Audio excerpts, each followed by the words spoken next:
साहिब जियो साध की महिमा वेद ना जान है। जेता सुन है तेता ज्ञान साध की उपमा तेहु गुण ते दूर। साध की शोभा साध की उपमा रही भरपूर।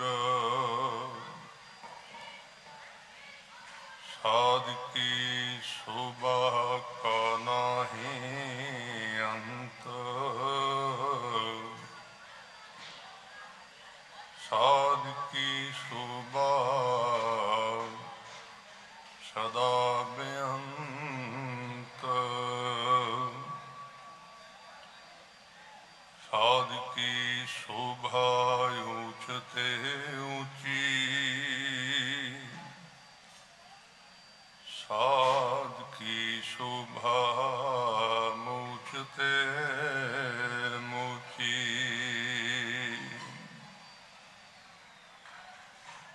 जिना सास गिरास ना विसरै। हर नामा मन मंत। तन से नानका पूरन सोई संत।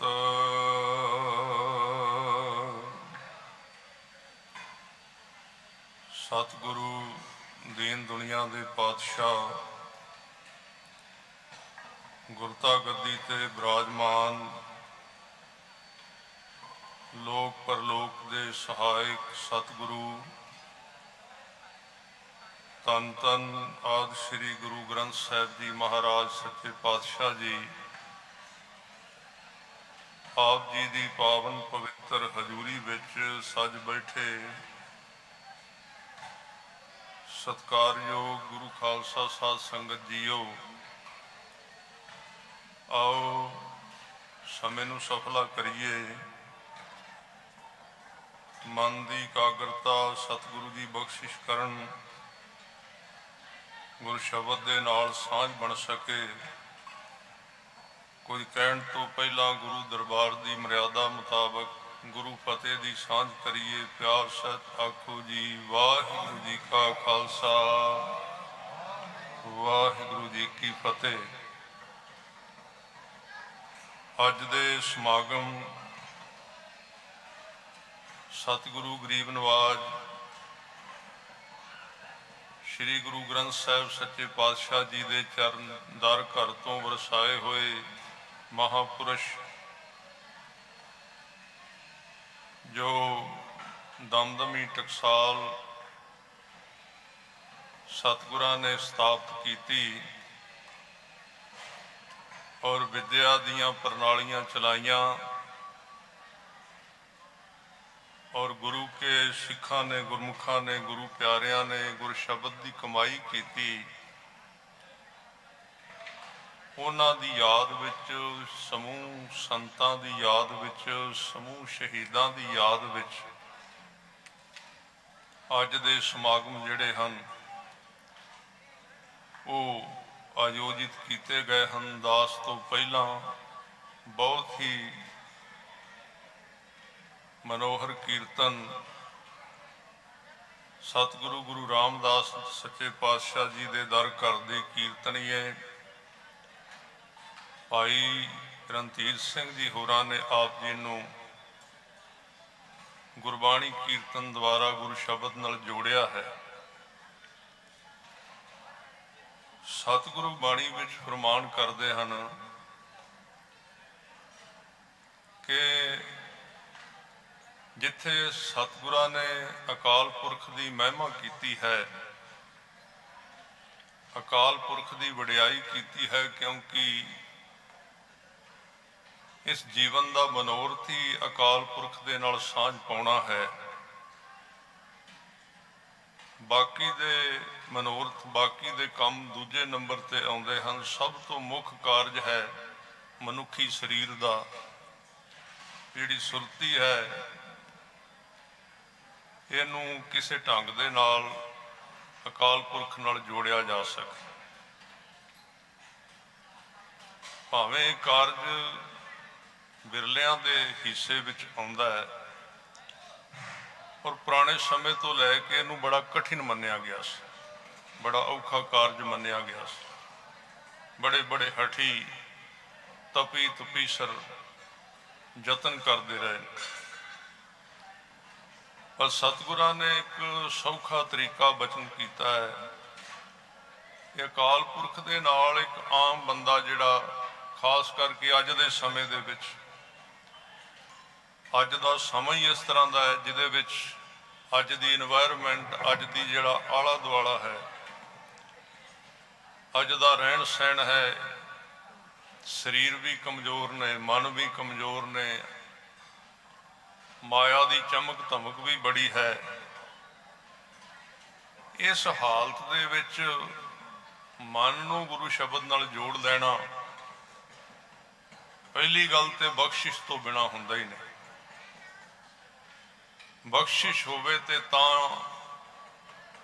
ये जिहड़ी है एकाग्रता बनती है। पर सतगुरां ने फिर भी सौखा कारज जिथे दो दातां सिख नूं दित्तियां भी ये दो रस्ते तू अपना सकना। अकाल पुरख नाल जुड़न वास्ते कईयां लोकां ने सतसंग की मंग की। सतसंग शब्द वरतिया बाणी दे विच ते जिन्हां ने सतसंग की मंग की। सतसंग का मतलब सी जिन्हां गुरमुखां दे जीवन विच सत प्रगट हो गया, जिन्हां गुरमुखां दे जीवन विच शब्द का प्रकाश हो गया, उन्हां दी जिहड़ी संगत है उन्होंने सतसंग किया गया है। एक साध संग शब्द भी वरतिया, सतसंग भी शब्द वरतिया। बड़े अकाल पुरख वास्ते जोर लाउंदे रहे, यतन करते रहे, जदों गल ना बनी, क्योंकि हठ का मसला नहीं है, हठ का विशा नहीं, घड़ी हठ का विशा नहीं है, तो फिर सतगुरु कहते कई कोट मंग है सतसंग, कई करोड़ फिर ऐसे। ये सुखमणी साहिब दे विच आया भी रब नूं जपण वाले कई करोड़ा हैं। जदों ये गल आउंदी है ना भी कई करोड़ा हैं, उदों एक ख्याल आता है कि महाराज आप जी ते कहंदे हो कि कोटन मैं नानक को नारायण जिहे चीत, भी करोड़ां विचों कोई एक ही है, ते अपनी धरती ते किन्ने को लोग होणगे। 130-40 करोड़ अपना इत्थों भारत दे विच लोग रहिंदे ने, बाकी जोड़ लो किन्ने को होणगे, 9-10 अरब होणगे। फिर करोड़ां लोग अकाल पुरख नूं कित्थे चाहुंदे ने, क्योंकि जिहड़ी बाणी है ना ये साध संगत जी सारे समूह ब्रह्मांड का ज्ञान है, ना कि एक धरती का ज्ञान है। इत्थे आके गुरबाणी दी ते बुद्धि दी आपस विच सांझ नहीं बनती, इत्थे आके समस्या पैदा होती। आपां कित्थों तक वेख सकने आ, साडी अख कित्थों तक वेख सकदी है। असी इस खास खिते विच साडा निवास है, खास हद तक साडी जिंदगी है, कुछ चीज़ों की सानू जानकारी है, असी उतों तक ही सब कुछ समझने आ जिन्ना को साडी बुद्धि समझती है। ये नहीं कि बुद्धि की वरतों नहीं करनी, महाराज ने बुद्धि की गल भी की है कि बुद्धि की जरूरत है। जिवें कलगीधर पातशाह जी कहते भी खालसा मैं उन्होंने कहना जिहड़ा अपनी बुद्धि का दीवा जगा लेंदा। ये तो नहीं कि बुद्धि की वरतों करनी नहीं, बुद्धि की वरतों करनी है। तो महाराज ने बुद्धि नूं दीवा किया है, दीवा दीवे दे विच नजर आउंदा है, दिसदा है।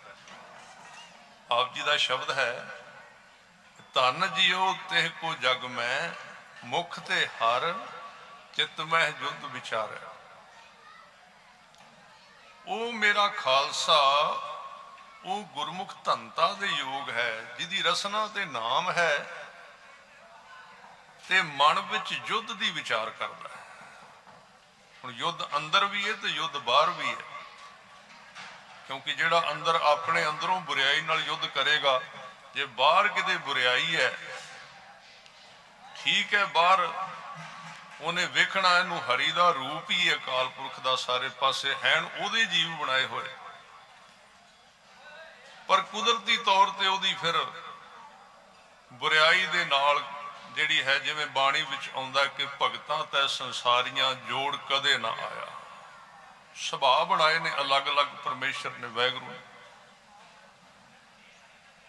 ਤਾਂ ਅੰਦਰ ਵੀ ਯੁੱਧ ਕਰਦਾ ਹੈ। ਜਿਨ੍ਹਾਂ ਦੀ ਯਾਦ ਵਿੱਚ ਆਪ ਜੀ ਬੈਠੇ, ਉਹ ਸੰਘਰਸ਼ਮਈ ਜੀਵਨ, ਕਿਹਦੇ ਖਿਲਾਫ? ਸਭ ਤੋਂ ਪਹਿਲਾਂ ਆਪਣੇ ਮਨ ਦੇ ਖਿਲਾਫ ਸੰਘਰਸ਼ ਕਰਨਾ, ਕਿਉਂਕਿ ਮਨ ਇੱਕ ਇਸ ਤਰ੍ਹਾਂ ਦੀ ਸ਼ਕਤੀ ਹੈ ਜਿਹੜੀ ਮਾਇਆ ਵੱਲ ਜ਼ਿਆਦਾ ਝੁਕੀ ਰਹਿੰਦੀ ਹੈ, ਸੰਸਾਰ ਵੱਲ ਜ਼ਿਆਦਾ ਝੁਕ ਕੇ ਰਹਿੰਦੀ, ਸਰੀਰ ਵੱਲ ਜ਼ਿਆਦਾ ਝੁਕੀ ਰਹਿੰਦੀ। ਸਾਡੇ ਅੰਦਰ ਜਿਹੜੀ ਮਨ ਦੀ ਸ਼ਕਤੀ ਹੈ ਨਾ, ਇੱਕ ਪਾਸੇ ਆਤਮਾ ਹੈ, ਇੱਕ ਪਾਸੇ ਸਰੀਰ ਹੈ, ਮਨ ਵਿਚਕਾਰ ਹੈ,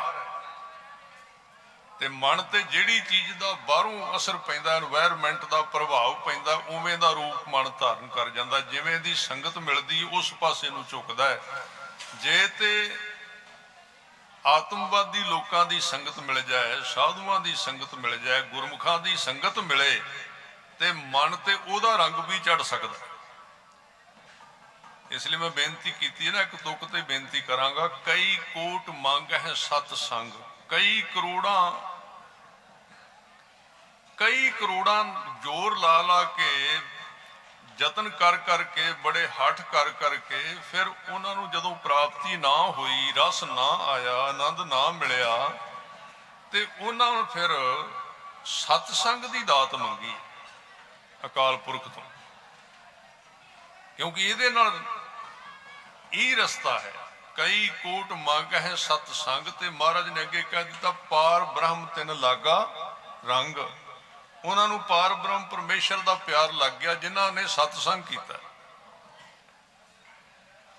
ਮੈਂ ਤਾਂ ਇਹ ਬੇਨਤੀ ਕਰ ਰਿਹਾ ਵੀ ਕਰੋੜਾਂ ਹੀ ਲੋਕ ਨੇ, ਤੇ ਕਰੋੜਾਂ ਇਸ ਧਰਤੀ ਤੇ ਨਹੀਂ ਮੰਗਦੇ ਰੱਬ ਨੂੰ। ਇਹ ਤੇ ਆਪਾਂ ਨੂੰ ਪਤਾ ਹੈ ਨਾ, ਕਰੋੜਾਂ ਲੋਕੀ ਥੋੜੀ ਪ੍ਰਮਾਤਮਾ ਨੂੰ ਮੰਗਦੇ ਨੇ।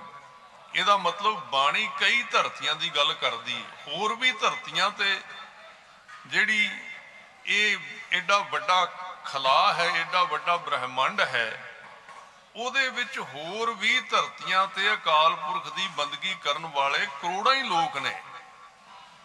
ਬੜਾ ਵੱਡਾ ਪਸਾਰਾ ਹੋਵੇਗਾ ਇਹਦਾ ਮਤਲਬ। ਜੇ ਕਰੋੜਾਂ ਲੋਕ ਨੇ ਤੇ ਇੱਕ ਧਰਤੀ ਤੇ ਕੋਟਨ ਮੈਂ ਨਾਨਕ ਕੋ ਨਾਰਾਇਣ ਜੇ ਚੀਤ, ਇਹਦਾ ਮਤਲਬ ਧਰਤੀਆਂ ਵੀ ਕਰੋੜਾਂ ਹੀ ਹੋਣਗੀਆਂ।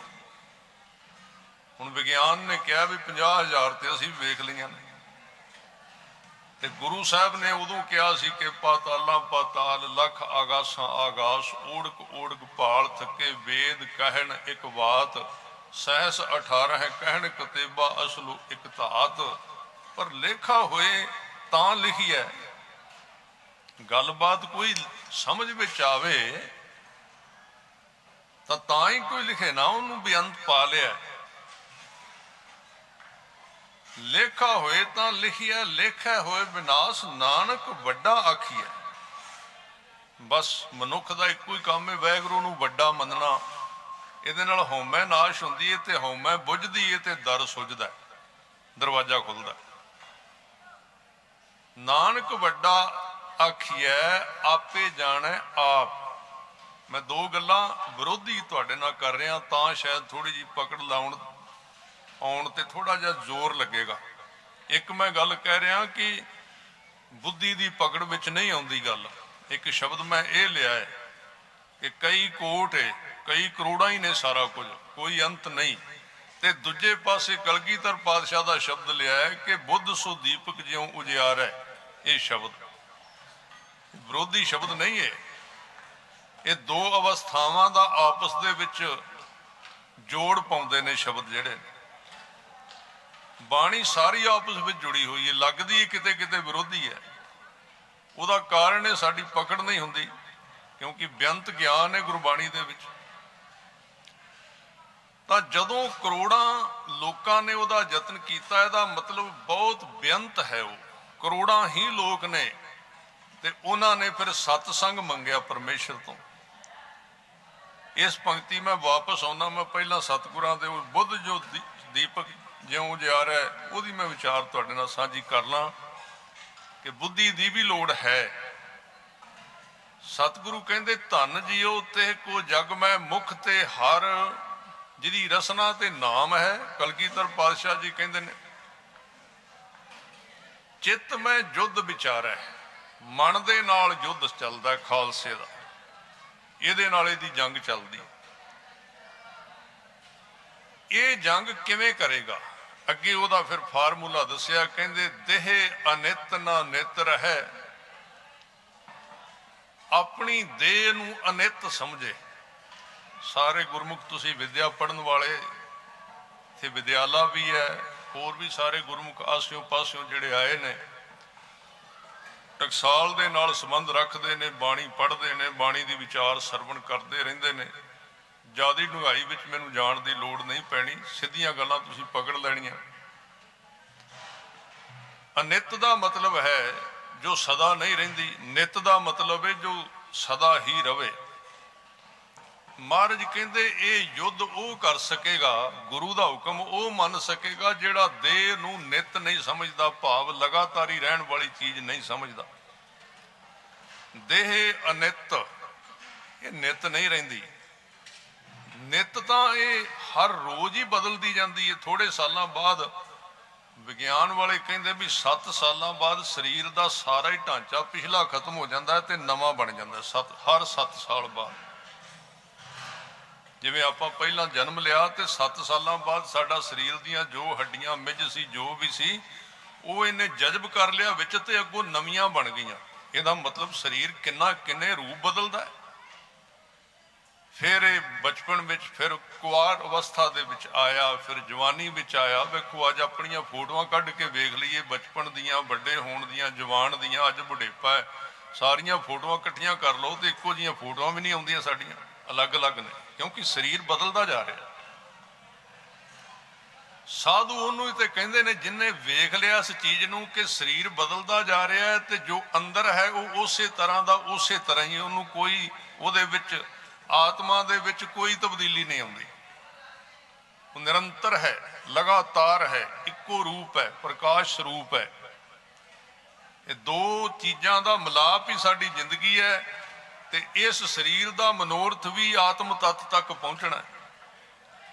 ਅੰਤਰਮੁਖੀ ਹੋ ਕੇ ਪਰਮੇਸ਼ਰ ਦੇ ਨਾਮ ਨਾਲ ਜੁੜ ਕੇ ਆਤਮ ਤੱਤ ਦੇ ਨਾਲ ਸਾਂਝ ਪਾਉਣੀ, ਇਹਦਾ ਮਤਲਬ ਹੈ। ਤਾਂ ਸਤਿਗੁਰੂ ਕਹਿੰਦੇ ਇਹ ਯੁੱਧ, ਇਹ ਉਹ ਗੁਰਮੁਖ ਨੇ। ਜਿਵੇਂ ਆਪ ਜੀ ਸਰਵਣ ਕਰ ਰਹੇ ਸੀ ਕਿ ਗੁਰਮੁਖਾਂ ਨੇ ਕਦੀ ਉਹ ਸੌਂਦੇ ਨਹੀਂ। ਬਾਬਾ ਜੀ ਦੀ ਗੱਲ ਚੱਲਦੀ ਸੀ, ਸੰਤ ਬਾਬਾ ਠਾਕੁਰ ਸਿੰਘ ਜੀ, ਹੋਰ ਮਹਾਂਪੁਰਸ਼, ਬੜੇ ਮਹਾਂਪੁਰਸ਼ ਹੋਏ ਨੇ ਸੰਪਰਦਾ ਦੇ ਵਿੱਚ, ਟਕਸਾਲ ਦੇ ਵਿੱਚ। ਇਹ ਤਾਂ ਉਹਨਾਂ ਦੇ ਸਾਥੀਆਂ ਤੋਂ ਸਰੀਰਕ ਤੌਰ ਤੇ ਵੀ ਸੁਣਿਆ, ਜਿਹੜੇ ਉਹਨਾਂ ਦੀ ਸੰਗਤ ਕਰਦੇ ਰਹੇ, ਨੇੜੇ ਰਹਿ ਬਈ, ਅਸੀਂ ਉਹਨਾਂ ਨੂੰ ਕਦੀ ਸੁੱਤਿਆਂ ਹੋਇਆ ਵੇਖਿਆ ਨਹੀਂ ਸੀ। ਸਰੀਰਕ ਵੀ ਇਹ ਇੱਕ ਅਵਸਥਾ ਹੈ, ਪਰ ਇਹਦੇ ਵਿੱਚ ਇੱਕ ਗੱਲ ਧਿਆਨ ਰੱਖਣੀ ਚਾਹੀਦੀ ਹੈ, ਉਹ ਅਵਸਥਾ ਦੇ ਹਿਸਾਬ ਤੇ ਉਹਨਾਂ ਦੀ ਅਵਸਥਾ ਸੀ, ਉਹ ਆਪਣੇ ਆਪ ਗੁਰੂ ਦੀ ਕਿਰਪਾ ਨਾਲ ਬਣੀ ਹੋਈ ਸੀ। ਜੇ ਅਸੀਂ ਉਹਨਾਂ ਦੀ ਰੀਸ ਕਰਕੇ ਹੱਠ ਕਰ ਲਿਆ ਤੇ ਗੱਲ ਰਾਸ ਨਹੀਂ ਆਉਣੀ। ਇਹ ਥੋੜਾ ਜਿਹਾ ਖਿਆਲ ਰੱਖਣਾ ਚਾਹੀਦਾ ਆਪਾਂ ਨੂੰ। ਸਿਆਣੇ ਕਹਿੰਦੇ ਵੀ ਅਖਾੜੇ ਦੇ ਵਿੱਚ ਜਦੋਂ ਪਹਿਲਵਾਨ ਜਾਂਦੇ ਨਾ ਤੇ ਆਪਣੇ ਬਰਾਬਰ ਦਾ ਹੀ ਪਹਿਲਵਾਨ ਵੇਖ ਕੇ ਹੱਥ ਮਿਲਾਉਣਾ ਚਾਹੀਦਾ, ਐਵੇਂ ਵੱਡੇ ਨਾਲ ਨਾ ਮਿਲਾ ਪਵੇ ਕਿਤੇ। ਉਹ ਗੱਲਾਂ ਉਹਨਾਂ ਦੀਆਂ ਗੱਲਾਂ ਵੱਡੀਆਂ ਨੇ ਸਾਧ ਸੰਗਤ ਜੀ। ਧੁਰੋਂ ਹੀ ਸਰੀਰ ਦੀ ਵੀ ਨੀਂਦ ਜਿਹੜੀ ਹੈ, ਇਹ ਬੁੱਧੀ ਦੇ ਮੰਨਣ ਵਿੱਚ ਇਹ ਵੀ ਨਹੀਂ ਆਉਂਦਾ ਕਿ ਨੀਂਦ ਤੋਂ ਬਿਨਾ ਬੰਦਾ ਚੱਲੇਗਾ, ਪਰ ਇਹ ਗੱਲ ਹੈ ਕਿ ਕੋਈ ਐਸਾ ਥਾਂ ਆਉਂਦਾ, ਕਿਸੇ ਵਿਰਲੇ ਤੇ ਆਉਂਦਾ ਹੈ। ਵੈਸੇ ਇਹ ਗੱਲ ਨਾਲ ਇਹਦੀ ਫਿਰ ਵਿਆਖਿਆ ਜ਼ਰੂਰ ਹੋਣੀ ਚਾਹੀਦੀ ਹੈ ਕਿ ਉਹ ਵਿਰਲਿਆਂ ਦੇ ਹਿੱਸੇ ਗੁਰੂ ਵੱਲੋਂ ਕਿਰਪਾ ਸਦਕੇ ਆਇਆ ਹੈ। ਉਹ ਹੱਠ ਨਾਲ ਨਹੀਂ, ਕਈ ਸਿੰਘ ਹੱਠ ਕਰ ਪੈਂਦੇ ਨੇ, ਵਿਦੇਸ਼ ਵਾਲੇ ਵੀ ਸਿੰਘ ਵਿੱਚ ਬੈਠੇ ਨੇ ਆਪਣੇ, ਉੱਥੇ ਮੈਨੂੰ ਕਈ ਸਿੰਘ ਮਿਲੇ, ਉਹਨਾਂ ਨੇ ਕੁਝ ਕਥਾ ਨੈਟ ਤੋਂ ਸੁਣ ਕੇ ਸੌਣਾ ਛੱਡ ਦਿੱਤਾ ਤੇ ਡਿਸਟਰਬ ਹੋ ਗਏ ਬੜੇ। ਅਸੀਂ ਕਥਾ ਕਰਨੇ ਆ, ਸਾਨੂੰ ਸਮਝਦੇ ਨੇ ਵੀ ਇਹ ਕੁਝ ਦੱਸਣਗੇ। ਮੈਂ ਕਿਹਾ ਵੀ ਅਸੀਂ ਤੇ ਗੁਰਬਾਣੀ ਦੀ ਵਿਆਖਿਆ ਕਰਨੀ ਹੈ ਭਾਈ, ਹੋਰ ਤਾਂ ਗੁਰੂ ਦੀਆਂ ਗੱਲਾਂ ਗੁਰੂ ਜਾਣਦਾ, ਪਰ ਇੰਨੀ ਕੁ ਗੱਲ ਸਾਨੂੰ ਸਮਝ ਆਉਂਦੀ ਹੈ ਕਿ ਸਰੀਰ ਦਾ ਖਿਆਲ ਰੱਖਣਾ ਬੜਾ ਜ਼ਰੂਰੀ ਹੈ। ਦੂਜੇ ਨਾਲ ਆਪਣੇ ਸਰੀਰ ਨੂੰ ਤੋਲ ਕੇ ਕੰਮ ਕਰਨਾ ਠੀਕ ਨਹੀਂ ਹੁੰਦਾ। ਕੋਈ ਸਰੀਰ ਕਿੱਥੋਂ ਚੱਲਿਆ ਸਾਧ ਸੰਗਤ ਜੀ, ਕਿਸੇ ਵਿੱਚ ਕਿੰਨੀਆਂ ਬਖਸ਼ਾਂ ਨੇ। ਠੀਕ ਹੈ, ਕਦੀ ਕਿਰਪਾ ਹੋਵੇ ਸਾਡੇ ਵਿੱਚ ਵੀ ਹੋ ਸਕਦੀਆਂ ਬਖਸ਼ਾਂ, ਪਰ ਜੇ ਅੱਜ ਅਸੀਂ ਇੱਕ ਪੱਖੋਂ ਸੰਗਤ ਕਰਨੀ ਚੰਗੀ ਹੈ, ਸਿੱਖਣਾ ਉਹਨਾਂ ਤੋਂ ਚੰਗਾ ਹੈ, ਉਹਨਾਂ ਵੱਲ ਵੇਖ ਕੇ ਉਤਸ਼ਾਹ ਮਿਲਦਾ ਹੈ, ਚਾਅ ਮਿਲਦਾ ਹੈ, ਚੜ੍ਹਦੀ ਕਲਾ ਮਿਲਦੀ, ਇਹਦੇ ਵਿੱਚ ਕੋਈ ਸ਼ੱਕ ਨਹੀਂ। ਤਾਕਤ ਵੀ ਮਿਲਦੀ ਹੈ, ਬਰਕਤ ਵੀ ਮਿਲਦੀ ਹੈ। ਪਰ ਜੇ ਕਿਤੇ ਹਠ ਕਰ ਲੈਣਾ ਕਿ ਮੈਂ ਉਹ ਬਣਨਾ ਹੈ, ਕੁਦਰਤ ਇਹਨੂੰ ਪ੍ਰਵਾਨ ਨਹੀਂ ਕਰਦੀ। ਰੱਬ ਨੇ ਜਿਵੇਂ ਦਾ ਇੱਕ ਪੈਦਾ ਕੀਤਾ, ਦੂਜਾ ਪੈਦਾ ਨਹੀਂ ਕੀਤਾ, ਅਲੱਗ-ਅਲੱਗ ਅਵਸਥਾ ਹੈ। ਤਾਂ ਉਹਨਾਂ ਦੀ ਨੀਂਦ, ਹੋਰ ਵੀ ਕਈ ਇਸ ਤਰ੍ਹਾਂ ਦੇ ਮਹਾਂਪੁਰਸ਼ਾਂ ਦੀ ਗੱਲ ਵੇਖੀ ਹੈ ਕਿ ਜਿਹੜੇ ਸਰੀਰਕ ਤੌਰ ਤੇ ਵੀ ਨੀਂਦ ਤੇ ਫਤਿਹ ਪਾ ਗਏ, ਇਹ ਵੇਖਣ ਵਿੱਚ ਆਇਆ। ਪਰ ਸਰੀਰਾਂ ਤੇ ਅਸਰ ਉਹਦਾ ਹੁੰਦਾ ਹੈ। ਸਰੀਰਾਂ ਦਾ ਖਿਆਲ ਰੱਖਣਾ ਮਹਾਰਾਜ ਨੇ ਬਾਣੀ ਵਿੱਚ ਵੀ ਲਿਖਿਆ ਹੋਇਆ ਬਈ, ਨਾਨਕ ਸੋ ਪ੍ਰਭ ਸਿਮਰਿਐ ਤਿਸ ਦੇਹੀ ਕੋ ਪਾਲ। ਇਸ ਦੇਹੀ ਦਾ ਵੀ ਧਿਆਨ ਰੱਖਣਾ ਵੀ ਇਹਨੂੰ ਖਾਣ ਪੀਣ ਵਾਸਤੇ, ਨੀਂਦ ਵਾਸਤੇ, ਇਹਦੀ ਪਾਲਣਾ ਪੋਸ਼ਣਾ ਵਾਸਤੇ ਇਹਦੇ ਹਿਸਾਬ ਦੇ ਨਾਲ ਹੀ ਇਹਦਾ ਕੰਮ ਚੱਲੇ ਤਾਂ ਚੰਗਾ ਹੈ। ਉਹ ਸੌਂਦੇ ਕਿਸੇ ਹੋਰ ਵੀ ਮਹਾਂਪੁਰਸ਼, ਮੈਂ ਸੰਗਤ ਸ਼ੁਰੂ ਕੀਤੀ ਜੋ ਸੰਤ ਬਾਬਾ ਸੁੱਚਾ ਸਿੰਘ ਜੀ, ਉਹਨਾਂ ਬਾਰੇ ਮੈਂ ਆਪ ਵੇਖਿਆ ਕਿ ਜਿਵੇਂ ਉਹ ਰਾਤ ਨੂੰ ਉਹਨਾਂ ਦਾ ਬੈੱਡ ਹੁੰਦਾ ਸੀ, ਸਵੇਰੇ ਉਸੇ ਤਰ੍ਹਾਂ ਹੀ ਕੋਈ ਵੱਟ ਨਹੀਂ ਸੀ ਪਿਆ ਹੁੰਦਾ ਵੀ ਬੰਦਾ ਜਿਵੇਂ ਲੰਮਾ ਪਿਆ ਹੀ ਨਹੀਂ ਉੱਤੇ, ਸਵੇਰੇ ਉਸ ਤਰ੍ਹਾਂ ਹੀ ਬਿਲਕੁਲ ਸਾਫ਼। ਤਾਂ ਫਤਿਹ ਪਾ ਲੈਂਦੇ ਇਸ ਤਰ੍ਹਾਂ ਦੇ। ਉਹਦਾ ਕਾਰਨ ਇਹ ਹੁੰਦਾ ਵੀ ਨੀਂਦ ਸਿਰਫ ਇਸ ਵਾਸਤੇ ਆਉਂਦੀ ਹੈ ਸਾਧ ਸੰਗਤ ਜੀ, ਨੀਂਦ ਦੀਆਂ ਅਵਸਥਾ ਨੇ ਜਿਹੜੀਆਂ, ਜਾਗਤ ਸੁਪਨ ਸੁਖੋਪਤ ਤੁਰਿਆ ਆਤਮ ਭੂਪਤ ਕੀਏ ਪੁਰੀਆ। ਉਹ ਸੁਖੋਪਤ ਅਵਸਥਾ ਹੁੰਦੀ ਹੈ ਜਿਹਦੇ ਵਿੱਚ ਬੰਦਾ ਡੂੰਘੀ ਨੀਂਦ ਵਿੱਚ ਸੌਂਦਾ ਹੈ। ਤਾਂ ਉਹ ਜਿਹੜੇ ਨਾਮ ਜਪਣ ਕਰਕੇ, ਬੰਦਗੀ ਕਰਨ ਵਾਸਤੇ ਕਰਕੇ, ਸਿਮਰਨ ਕਰਨ ਕਰਕੇ ਰੱਬ ਦਾ ਹੀ ਰੂਪ ਹੋ ਜਾਂਦੇ। ਜਿਵੇਂ ਮੰਗਲਾਚਰਨ ਦੇ ਵਿੱਚ ਸ਼ਬਦ ਪੜ੍ਹਿਆ ਸੀ ਤੇ ਉਹਦੇ ਵਿੱਚ ਹੀ ਗੁਰੂ ਸਾਹਿਬ ਕਹਿੰਦੇ, ਨਾਨਕ ਸਾਧ ਪ੍ਰਭ ਭੇਦ ਨਾ ਭਾਈ। ਰੱਬ ਦੇ ਵਿੱਚ ਤੇ ਉਹਨਾਂ ਵਿੱਚ ਕੋਈ ਫਰਕ ਨਹੀਂ ਰਹਿੰਦਾ, ਸਿਰਫ ਇੱਕ ਸਰੀਰ ਉਹਨਾਂ ਦੇ ਕੋਲ ਰਹਿ ਜਾਂਦਾ। ਉੱਥੋਂ ਪਤਾ ਲੱਗਦਾ ਵੀ ਇਹ ਕੌਣ ਹੈ, ਉਹਦੇ ਨਾਮ ਪਤਾ ਲੱਗਦਾ। ਬਾਕੀ ਉਹ ਰੱਬ ਦਾ ਰੂਪ ਬਿਲਕੁਲ ਉਹਦੇ ਵਰਗੇ ਹੀ ਹੋ ਜਾਂਦੇ, ਔਰ ਸਾਰੇ ਗੁਣ ਧਰਮ ਪਰਮੇਸ਼ਰ ਦੇ ਉਹਨਾਂ ਦੇ ਉੱਤੇ ਲਾਗੂ ਹੋ ਜਾਂਦੇ। ਜਿਵੇਂ ਦਾ ਪਰਮੇਸ਼ਰ ਉਸੇ ਤਰ੍ਹਾਂ ਦੇ ਬਣ ਜਾਂਦੇ। ਇਹ ਉਹਨਾਂ ਦੀ ਅਵਸਥਾ ਹੈ। ਇਹ ਹੈ ਬਾਹਰੀ ਸਰੀਰਕ ਤੌਰ ਤੇ, ਪਰ ਅੰਦਰੂਨੀ ਤੌਰ ਤੇ ਗਿਆਨ ਦੇ ਪੱਧਰ ਦੇ ਉੱਤੇ ਉਹ ਜਾਗਦੇ ਨੇ। ਜਿਵੇਂ ਬ੍ਰਹਮ ਗਿਆਨੀ ਸਦਾ ਸਦ ਜਾਗਤ। ਕਿਵੇਂ ਜਾਗਦਾ ਹੈ? ਬ੍ਰਹਮ ਗਿਆਨੀ ਅਹੰ ਬੁੱਧ ਤਿਆਗਤ। ਇਸ ਤਰ੍ਹਾਂ ਜਾਗਦਾ ਹੈ ਕਿ ਉਹ ਜਿਹੜਾ ਵੀ ਕੰਮ ਕਰਦਾ ਹੈ ਉਹਦੇ ਵਿੱਚ ਇੰਨਾ ਉਹ ਅਵੇਅਰ ਰਹਿੰਦਾ ਹੈ, ਇੰਨਾ ਗਿਆਨ ਵਿੱਚ ਰਹਿੰਦਾ ਸਾਧ ਸੰਗਤ ਜੀ, ਕਿ ਉਹ ਕਦੀ ਉਹਦੇ ਅੰਦਰ ਖਿਆਲ ਹੀ ਨਹੀਂ ਆਉਂਦਾ ਵੀ ਇਹ ਕਾਰਜ ਮੈਂ ਕੀਤਾ ਹੈ। ਇਹਨੂੰ ਕਹਿੰਦੇ ਅੰਦਰ ਦੀ ਜਾਗ, ਜਿਹੜੀ ਮਨ ਦਾ ਜਾਗਣਾ। ਤੇ ਮਨ ਦਾ ਸੌਣਾ ਕੀ ਹੈ? ਮਨ ਦਾ ਸੌਣਾ ਹੈ ਮੈਂ ਜੋ ਵੀ ਕੰਮ ਕੀਤਾ, ਜੋ ਕਰਮ ਕੀਤਾ ਹੈ, ਕਰਮ ਦੇ ਨਾਲ ਬੰਦਾ ਵੱਜ ਗਿਆ, ਸਮਝੋ ਉੱਥੇ ਨੀਂਦ ਆ ਗਈ ਮਨ ਨੂੰ। ਚੰਗਾ ਵੀ ਕੰਮ ਹੈ ਭਾਵੇਂ, ਮੈਂ ਕੀਤਾ ਹੈ। ਜਿੱਥੇ ਮੈਂ ਨਾਲ ਪਲੱਸ ਹੋ ਗਈ, ਜਿੱਥੇ ਮੈਂ ਜੁੜ ਗਈ, ਉੱਥੇ ਫਿਰ ਜਿੱਥੇ ਇਹ ਅਵਸਥਾ ਆ ਗਈ, ਹਮ ਵੱਡ ਕਬ ਕੁਲੀਨ, ਹਮ ਪੰਡਿਤ, ਹਮ ਜੋਗੀ ਸੰਨਿਆਸੀ, ਗਿਆਨੀ ਗੁਣੀ ਸੂਰ ਹਮ ਦਾਤੇ, ਇਹ ਬੁੱਧ ਕਵੈ ਨਾ ਨਾਸੀ। ਇਹ ਜਦੋਂ ਅੰਦਰ ਜੁੜ ਜਾਏ ਕਿ ਮੈਂ ਇਹ ਹਾਂ, ਉੱਥੇ ਨੀਂਦ ਆ ਗਈ ਸਮਝੋ। ਉਹਨਾਂ ਨੂੰ ਇਹ ਕਦੀ ਅਹਿਸਾਸ ਹੀ ਨਹੀਂ ਹੁੰਦਾ, ਇਹ ਫੀਲਿੰਗ ਹੀ ਨਹੀਂ ਆਉਂਦੀ, ਅੰਦਰ ਮਹਿਸੂਸ ਹੀ ਨਹੀਂ ਹੁੰਦਾ ਕਿ ਤੂੰ ਕੁਝ ਹੈ, ਤੇਰੀ ਕੋਈ ਅਵਸਥਾ ਹੈ, ਤੂੰ ਕੁਝ ਬਣਿਆ ਹੈ। ਇਸ ਲਈ ਬਖਸ਼ੇ ਹੋਇਆਂ ਦੇ ਬਚਨ ਨੇ ਕਹਿੰਦੇ, ਬ੍ਰਹਮ ਗਿਆਨੀ ਬਣਦਾ ਨਹੀਂ, ਬ੍ਰਹਮ ਗਿਆਨੀ ਮਿਟਦਾ ਹੈ। ਬਣਨ ਵਾਲੀ ਉੱਥੇ ਕੋਈ ਗੱਲ ਨਹੀਂ, ਉੱਥੇ ਤੇ ਮਿਟਣਾ ਪੈਂਦਾ ਹੈ। ਆਪਣੇ ਆਪੇ ਨੂੰ ਮੇਟ ਦਿੰਦਾ ਹੈ।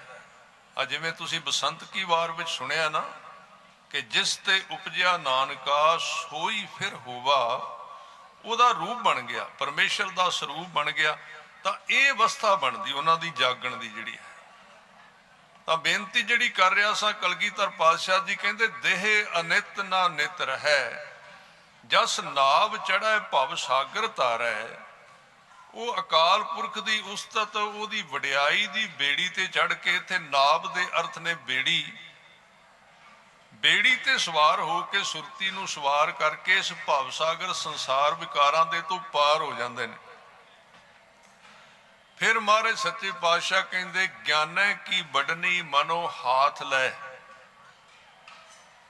ਕਾਤਰਤਾ ਕੁਤਵਾਰ ਬੁਹਾਰੈ। ਗਿਆਨ ਦੀ ਵੱਡਨੀ ਮੈਨੇ ਬੌਕਰ ਮਾਂਜਾ, ਗਿਆਨ ਦਾ ਮਾਂਜਾ ਹੱਥ ਵਿੱਚ ਲੈ ਕੇ ਅੰਦਰ ਜਿਹੜੀ ਕਾਤਰਤਾ ਮੈਨੇ ਕਤਰਾਉਣਾ, ਕਾਇਰਤਾ ਕਹਿ ਲਓ ਭਾਵੇਂ, ਪੰਜਾਬੀ ਵਿੱਚ ਆਪਾਂ ਕਹਿੰਦੇ ਆ ਵੀ ਫਲਾਣੇ ਨੂੰ ਆ ਕੰਮ ਕਿਹਾ ਸੀ ਕੰਨੀ ਕਤਰਾ ਗਿਆ। ਇਹ ਸਿੱਧੇ ਲਫ਼ਜ਼ ਨੇ, ਜਰਾ ਸੌਖੇ ਸਮਝ ਆ ਜਾਂਦੇ ਨੇ। ਕੰਨੀ ਕਤਰਾ ਗਿਆ, ਕੰਨੀ ਕਤਰਾਉਣ ਦਾ ਮਤਲਬ ਇਹ ਹੁੰਦਾ ਵੀ ਗੱਲ ਸੁਣ ਲੈਣੀ ਤੇ ਆਖ ਵੀ ਦੇਣਾ ਵੀ ਕਰਾਂਗਾ, ਤੇ ਫਿਰ ਆਨਾਕਾਨੀ ਕਰ ਦੇਣੀ, ਅੱਗੇ ਪਿੱਛੇ ਕਰ ਦੇਣਾ ਕੰਮ, ਵੀ ਵੇਖ ਲਾਂਗੇ ਕੋਈ ਗੱਲ ਨਹੀਂ ਕੱਲ ਨੂੰ ਕਰ ਲਾਂਗੇ। ਜਦੋਂ ਗੁਰੂ ਦੇ ਹੁਕਮ ਦੇ ਵਿੱਚ ਅਸੀਂ ਕੰਨੀ ਕਤਰਾਉਂਦੇ ਆ, ਉਦੋਂ ਕਾਇਰਤਾ ਪੈਦਾ ਹੁੰਦੀ। ਉਹ ਕਾਇਰਤਾ ਕਰਕੇ ਕੰਨੀ ਕਤਰਾਉਂਦਾ ਬੰਦਾ। ਤਾਂ ਮਹਾਰਾਜ ਕਹਿੰਦੇ ਕਾਤਰਤਾ ਕੁਤਵਾਰ ਬੁਹਾਰੈ। ਇਸ ਤਰ੍ਹਾਂ ਗਿਆਨ ਦੇ ਬੌਕਰ ਦੇ ਨਾਲ, ਗਿਆਨ ਦੇ ਬੁਹਾਰੀ ਦੇ ਨਾਲ ਉਹ ਜਿਹੜੀ ਕਾਇਰਤਾ ਹੈ, ਉਹਦਾ ਕੂੜਾ ਅੰਦਰ ਖਿਲ ਰਿਹਾ ਹੋਇਆ, ਜੋ ਸਫਾਈ ਨਹੀਂ ਰਹਿਣ ਦਿੱਤੀ ਉਹਨੇ, ਉਹਨੂੰ ਬਾਹਰ ਕੱਢਦਾ ਹੈ। ਤਾਂ ਮਹਾਰਾਜ ਸੱਚੇ ਪਾਤਸ਼ਾਹ ਕਹਿੰਦੇ ਧੀਰਜ ਧਾਮ ਬਣਾਏ ਇਹ ਹੈ ਤਨ। ਵੇਖੋ ਸਤਿਗੁਰੂ ਕਲਗੀਧਰ ਪਾਤਸ਼ਾਹ ਜੀ ਕਿੰਨੀ ਸੂਰਮਗਤੀ ਹੈ, ਕਿੰਨੇ ਯੋਧੇ ਨੇ। ਸ਼ਸਤਰ ਦੀ ਗੱਲ ਕਰਦੇ ਨੇ, ਔਰ ਅੱਠੇ ਪਾਰ ਸ਼ਸਤਰ ਦੀ ਗੱਲ ਚੱਲਦੀ ਉਹਨਾਂ ਦੇ ਜੀਵਨ ਵਿੱਚ। ਔਰ ਉਹ ਸ਼ਸਤਰ ਦੀ ਆਪਣੇ ਸਿੱਖਾਂ ਨੂੰ ਵੀ ਜਿਹੜੀ ਉਹਨਾਂ ਗੱਲ ਕਹੀ, ਉਹਨਾਂ ਨੇ ਸ਼ਬਦ ਤੇ ਸ਼ਸਤਰ ਦੋ ਚੀਜ਼ਾਂ ਨਾਲ ਹੀ ਜੋੜਿਆ। ਕਮਾਈ ਸ਼ਬਦ ਦੀ ਕਰਨੀ ਹੈ, ਗੁਰਬਾਣੀ ਦੀ ਕਮਾਈ ਕਰਨੀ ਹੈ, ਕੋਲ ਸ਼ਸਤਰ ਰੱਖਣਾ। ਉਹ ਸ਼ਸਤਰ ਦੇ ਹੁੰਦਿਆਂ, ਕਿਉਂਕਿ ਜਿੰਨਾ ਬੰਦਾ ਸ਼ਸਤਰਧਾਰੀ ਹੋਵੇਗਾ, ਜਿੰਨਾ ਬੰਦਾ ਸੂਰਮਾ ਹੋਵੇਗਾ, ਓਨੀ ਉਹਦੇ ਕੋਲ ਧੀਰਜ ਦੀ ਜ਼ਿਆਦਾ ਲੋੜ ਹੁੰਦੀ ਹੈ। ਕਿਉਂਕਿ ਸੂਰਮਤਾ ਜਿਹੜੀ ਹੈ ਇਮੋਸ਼ਨ, ਜਿਹੜੀ ਜਜ਼ਬਾਤ ਪੈਦਾ ਕਰਦੀ। ਜਜ਼ਬਾਤ ਦੇ ਵਿੱਚ ਕਈ ਵਾਰੀ ਬੰਦਾ ਗਲਤ ਵੀ ਸਟੈਪ ਲੈ ਲੈਂਦਾ। ਜਦੋਂ ਤਾਕਤ ਹੁੰਦੀ ਹੈ, ਇੱਕ ਬੰਦਾ ਹੁੰਦਾ ਹੈ, 4 ਹੁੰਦੇ ਨੇ, 10 ਹੁੰਦੇ ਨੇ, 20 ਹੁੰਦਾ ਹੈ, ਉਹ ਗਲਤ ਵੀ ਸਟੈਪ ਲੈ ਲੈਂਦਾ, ਕਿਉਂਕਿ ਤਾਕਤ ਦੇ ਪਿੱਛੇ ਖੜੇ ਨੇ, ਪਿੱਛੋਂ ਲਲਕਾਰਾ ਵੱਜਦਾ, ਇਮੋਸ਼ਨ ਹੋ ਜਾਂਦਾ। ਪਰ ਉੱਥੇ ਧੀਰਜ ਰੱਖਣੀ ਬੜੀ ਔਖੀ, ਬੜੀ ਕਠਿਨ ਹੈ।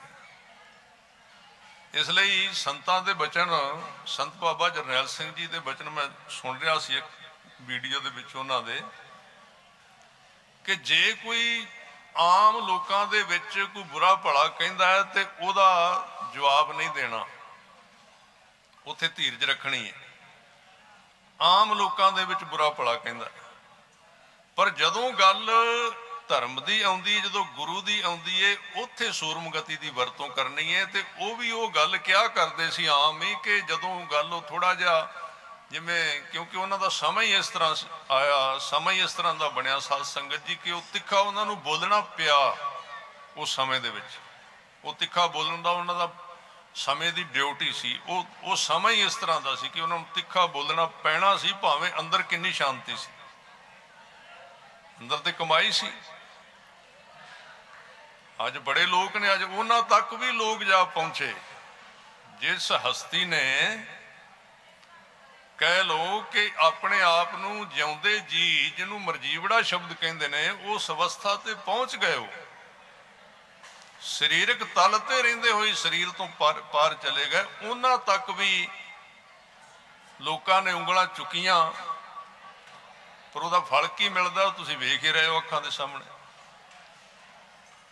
ਉਹਦਾ ਕਾਰਨ ਇਹ ਹੈ ਕਿ ਉਹਨਾਂ ਨੇ ਆਉਣ ਵਾਲੇ ਸਮੇਂ ਵਿੱਚ ਕੌਮ ਦੇ ਉੱਤੇ ਹੋਣ ਵਾਲੀ ਜਿਹੜੇ ਅੰਦਰੂਨੀ ਹਮਲੇ ਨੇ, ਜਿਹੜੇ ਅੰਦਰੋਂ ਸਾਡੇ ਹੋਣੇ ਨੇ, ਉਹਨਾਂ ਨੇ ਉਦੋਂ ਹੀ ਵੇਖ ਲਿਆ ਸੀ।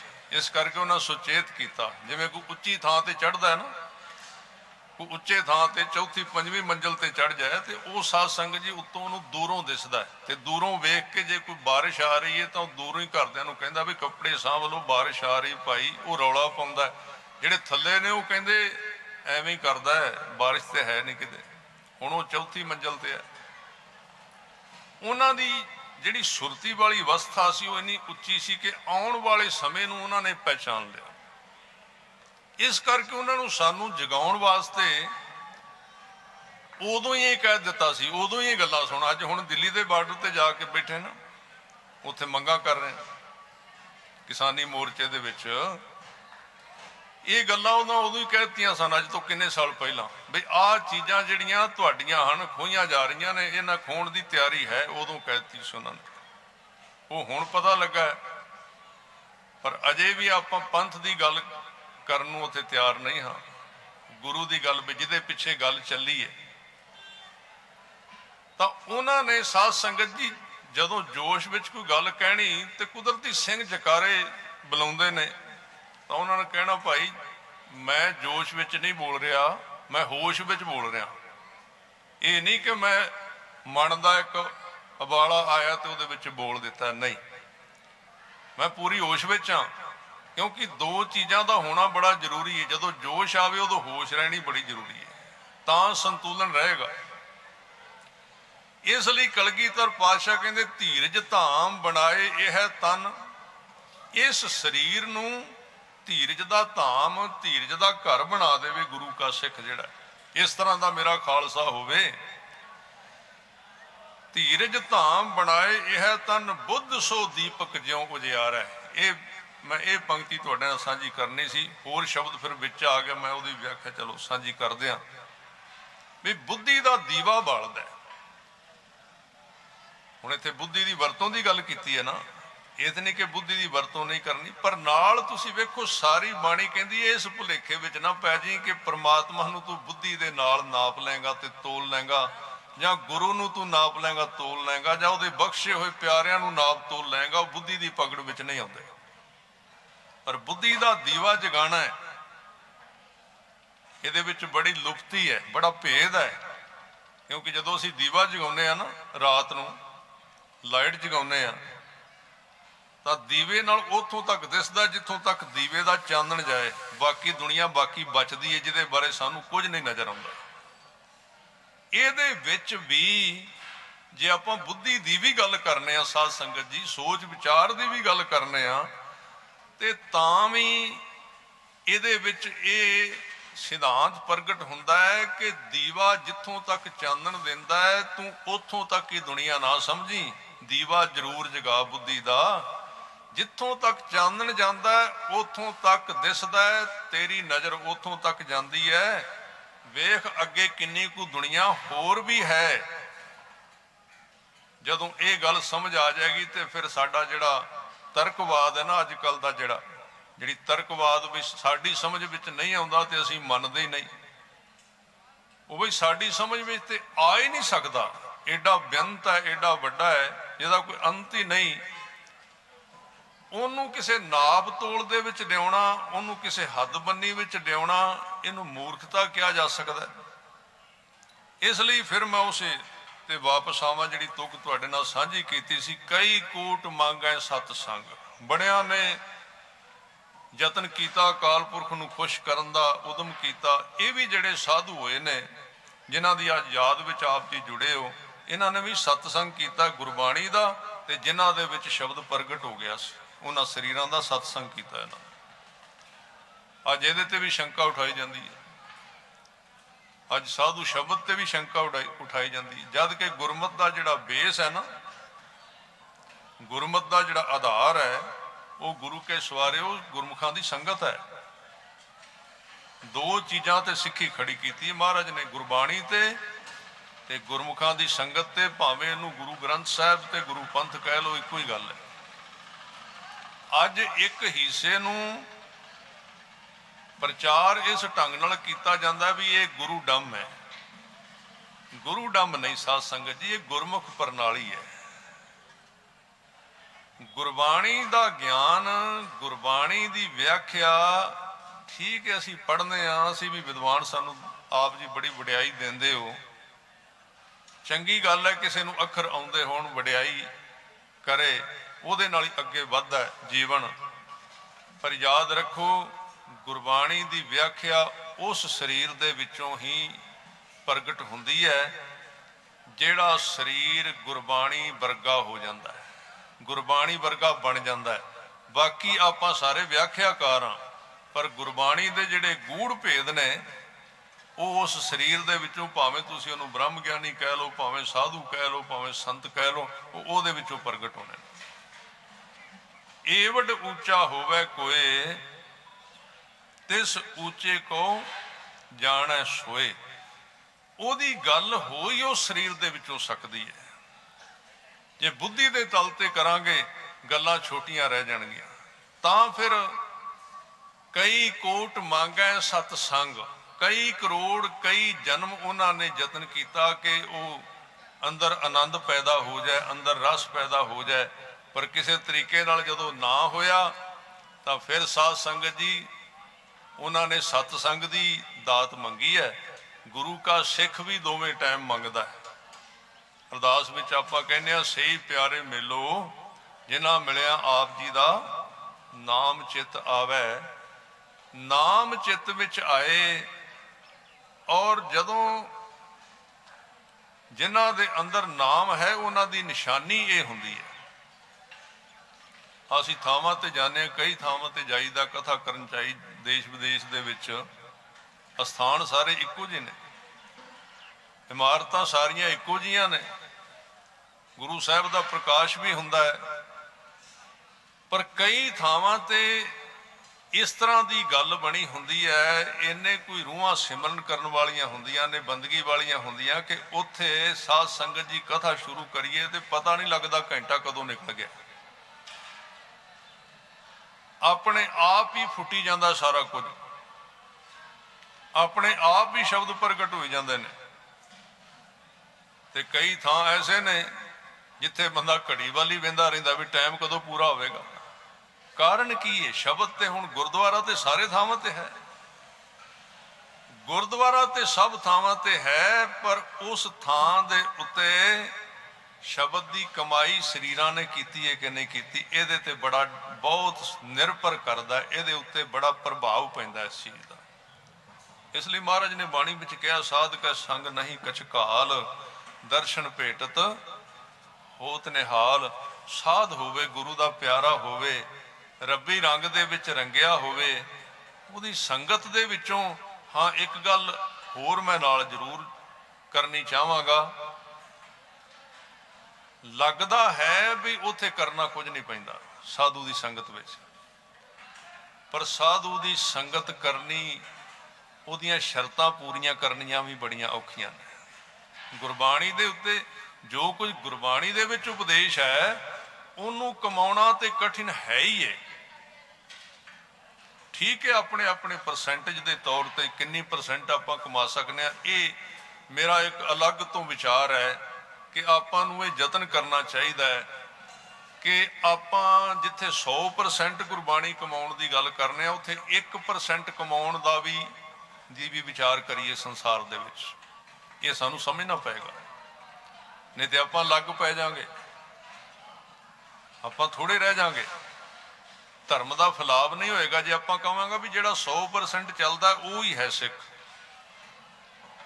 जिहड़ा घट है उहनूं आपां सिख ना समझांगे, उहदे विच की नुकसान होवेगा। 1% वाले भी हैं, चलो मत्था तो टेकदे ही ना, कई बारी मत्था टेकण वाले ते भी किरपा हो जाती है, कई बारी आपां बहुता यतन भी करने तां भी वो रंग नहीं लगता। तो 1% वाली सिक्खी ते भी आपां नूं काम करना चाहिए है। जे कोई थोड़ा भी करता है उन्होंने भी गल नाल लाउणा चाहिए है। जे कोई 5% करता है वह भी एक थां है, जे कोई 10% करता है वह भी एक थां है।